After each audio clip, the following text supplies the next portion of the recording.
আসসালামু আলাইকুম সবাইকে। সবাই কেমন আছেন?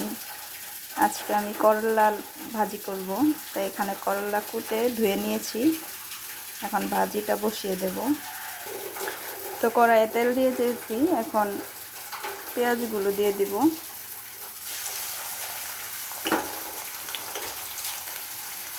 করলা ভাজিতে পেঁয়াজ বেশি দিলে করলা ভাজি মজা হয়। আর দিব কাঁচামরিচ। কাঁচামরিচ দিয়ে আর অল্প একটু হলুদ দিব।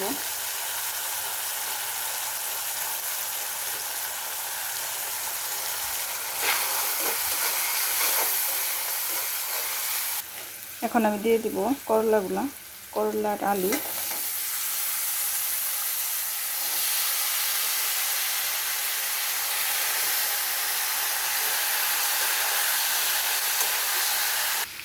এই যে আমার ভাজিটা হয়ে গেছে।